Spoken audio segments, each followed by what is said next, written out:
Love is a precious thing that has been around since the beginning of time. But, like everything else in this world, things can change for the better, or the worse, or not at all.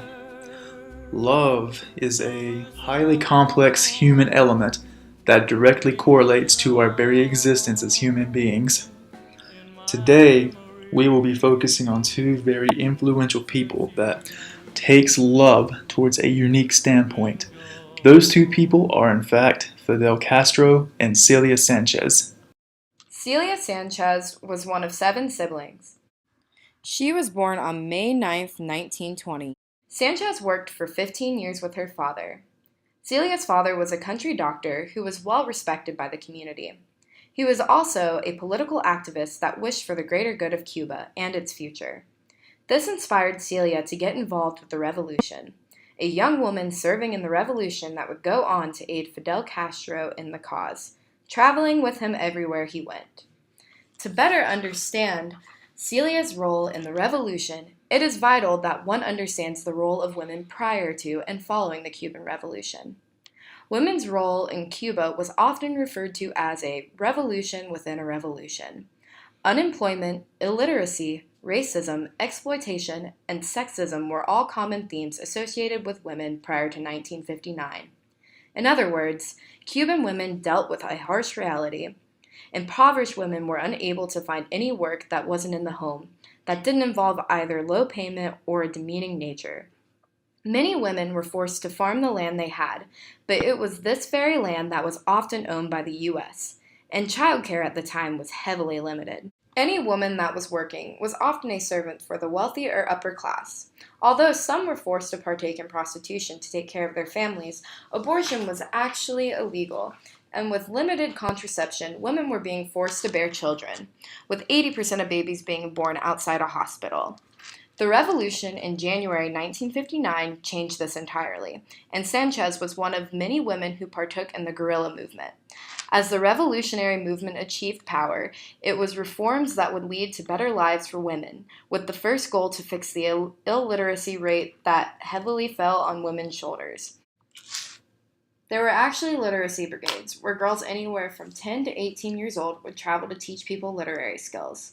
The neo-colonial government in Cuba had actually encouraged prostitution, and about 12% of women had been employed, only making up 19.2% of the entire workforce. Prior to the revolution, about 2,000 nurses existed, but following it, there were around 80,000 women nurses by 1999. 403 women physicians existed in Cuba in 1953, growing to 34,600 in 1999. There were laws dictating the equality of women prior to 1959. However, it was never enforced. The Federation of Cuban Women was actually formed in 1960 with the objective to work for gender equality and deal with the issues at hand. This organization is not government related and actually represents 86% of Cuban women. This founded organization even led to daycares being created as a government-mandated institution, and even maternity leave for Cuban mothers. As a result, equal pay, free medical health care, and more education opportunities are available to women today. Cuba developed a penal code that would have severe punishments for crimes such as rape. Cuba went on to have the highest female representation in government in the world. Ironically enough, Fidel Castro and Celia Sanchez had worked together prior to meeting face to face, as they would send covert messages back and forth to aid the revolution. This went on for some time before Castro and Sanchez became officially acquainted with one another. On January 1st, 1959, Fidel Castro took power over Cuba and was in power up until 2008 when he handed power over to his younger brother Raul. Upon the liberation of Cuba, Celia Sanchez and Fidel Castro were seen everywhere together. Celia Sanchez served as Castro's right hand, and the two were practically inseparable despite Castro being married with children. This led to rumors that the two were secretly lovers. However, no concrete evidence of such has ever been recorded. But there are speculations that highlight the possibility that these two were in love. As Tiffany Sipial, a historian at Auburn University, comments, in Cuba, it allows everyone to emphasize that Fidel Castro and Celia Sanchez were solely focused on the revolutionary project. In Miami, playing up a sexual relationship between them is a way of breaking down the sanctity of their political statement. Celia Sanchez documented every piece of war-affiliated information that she could. Sanchez also recorded every event and every action that was taken by the guerrilla fighters. It was obvious that Fidel Castro was drawn to Celia Sanchez. He held a deep admiration for her because they both wanted the same things for Cuba, and in addition, they both had a price on their heads for making a difference. Fidel Castro Ruz was born on August 13, 1926. Castro's mother and father lived on a highly successful sugar plantation that was built by his father. As a child, Castro was highly rebellious as he was stubborn and determined to fulfill what he felt he needed to do. Castro, at the age of 6, convinced his mother and father to let him attend school. At the young age of 6, Castro began his attendance in the Jesuit schools of Oriente and in Havana, Cuba. He was a motivated student who performed well in agriculture, history, and Spanish. In 1945, Castro attended the University of Havana in Cuba to study law. It was here that Castro's political activism came to life. Castro was an exceptional public speaker as he brought awareness to the negative aspects of being ruled under a dictatorship. On March 10, 1952, General Batista and his army overthrew the regime of Cuban President Carlos Prio Socaras. General Batista's military takeover ignited Castro and the Cuban Revolution had officially begun.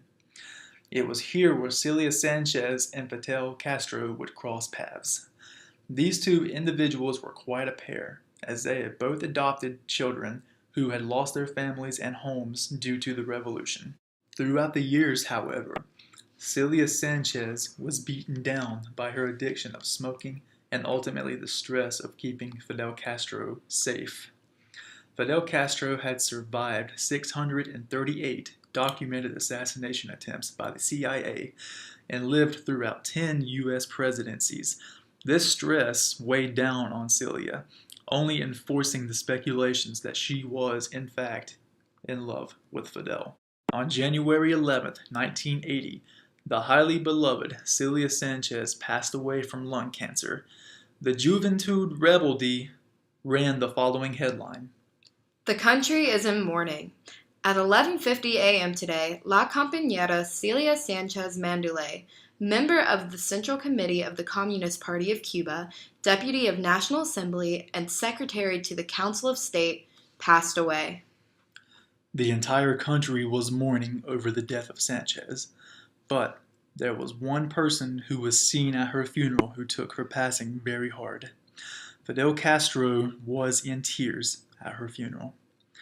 There is no recorded documentation or eyewitness accounts to verify whether Celia Sanchez and Fidel Castro were lovers, but the speculations were still present. One can only imagine, as this will likely never be solved. Fidel Castro would never speak the specifics of Celia's role in the Cuban Revolution, nor would he dive deep into his feelings about her. Fidel Castro and Celia Sanchez being lovers has remained a mystery for decades, and will likely remain a mystery with the recent passing of Fidel Castro on November the 25th, 2016. No one will likely ever know the true extent of Fidel Castro and Celia Sanchez's feelings, as we can only speculate.